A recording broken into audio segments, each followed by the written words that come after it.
Tomorrow is a very, very big deal for Benghazi. Benghazi is a story that we have been watching for a while, and the whistleblowers now are scheduled to appear before Congress tomorrow for their testimony. The Blaze is going to carry all of that testimony live. In Washington, they don't seem to be too bothered by this. This photo was taken yesterday. Do we have it?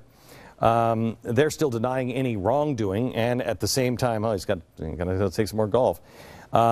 Same time, more and more evidence is pointing to contradict the facts that the Blaze has been on and been right on with this story from the very beginning. Today, our investigative Blaze team has learned of new inaccuracies in the government's original account of the Benghazi attack. Do you remember when it first happened and they told us that 3 private contractors who were killed along with Ambassador Stevens, that they were just down the road from the compound in the annex, and they told us these guys heard shots and explosions and they ran to help the ambassador and the staff, and the men were killed in the firefight. This is really important because remember, this is the dad, one of the dads in Hawaii that was there that we had on this program. There's a change to the story because now we're hearing from sources that 2 of the 3 contractors actually had commandeered a plane in Tripoli when they heard about the attack and then flew that plane to Benghazi.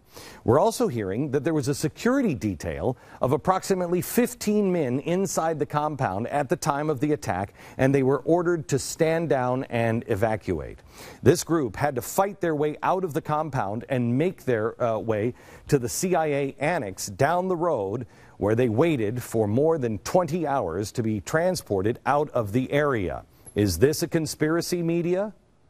Many injured. They were taken directly to Walter Reed Hospital back home. But this is where it gets very interesting. They were then ordered not to speak publicly about any of this. Tomorrow at the hearing, hopefully, we will learn finally who ordered our Department of Defense to stand down. We can't forget about these things. We know that a Special Forces team was an hour away when the attack occurred. We know this. The Blaze reported it.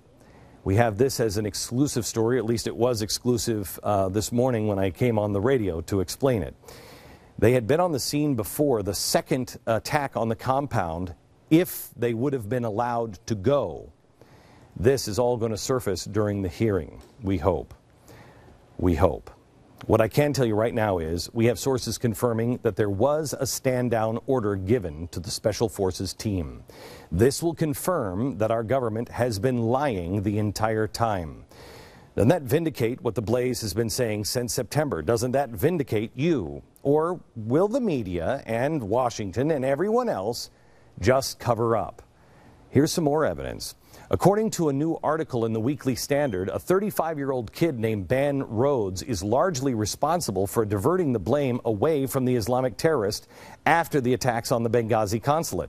The Standard writes, quote, Ben Rhodes, a top advisor to the President Obama on national security and foreign policy, further advised that the group issues would be resolved in a meeting of top administration officials the following morning at the White House. Sure, resolved. Let me tell you what resolved means. This guy, Ben Rhodes, met with a deputy CIA director, Michael Morrell. Then after the meeting, all mentions of Al-Qaeda and Sharia had suddenly disappeared from all of the talking points. The White House is insisting the only change they made to the talking points was to change the word consulate to the word diplomatic facility. But on September 14th at 11:15 a.m., here's what the talking points look like. Here it is. Oh, golly, there's a lot in here. It says Islamic extremists with ties to Al-Qaeda participated in the attack. It mentions the militant group Ansar al-Sharia. Then, one day later, Mr. Rhodes has his meeting with the deputy director of the CIA, and all of a sudden the talking points change to this. All of that has been redacted. I don't know if you can see, but all of that stuff has been lined out. This entire bottom part, the part about jihadists, Al-Qaeda, Ansar al-Sharia, all been cut out. Then a few hours later, the CIA releases their final version, again, with no mention of Al-Qaeda, Sharia, and the attacks are now being called demonstrations. According to our sources, the State Department spokesperson, Victoria Nuland, wasn't too fond of the original draft because there is no Al-Qaeda problem. So the State Department demanded that it be changed. The CIA made some changes, but they weren't good enough. Ms. Newland and the State Department said change it some more. That's when Ben Rhodes and his meeting with the deputy CIA director happened. It all seems very interesting when you consider the fact that at 35 years old, Mr. Rhodes is not only Obama's deputy national security advisor, but he is also Obama's personal speechwriter. In fact, he wrote the speech Obama gave in front of the Muslim Brotherhood in Cairo, praising Islam.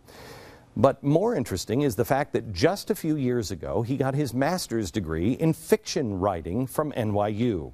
He's never studied government. He never studied diplomacy, national security intelligence, or anything relevant for that matter. Instead, he has his degree in fiction, which is exactly what this administration and an administration's revisionist narrative of the attacks are, fiction. Oh, by the way, he also has a troubling relationship. I think it's his brother that's the head of CBS News. There's a lot to report beginning tomorrow on The Blaze.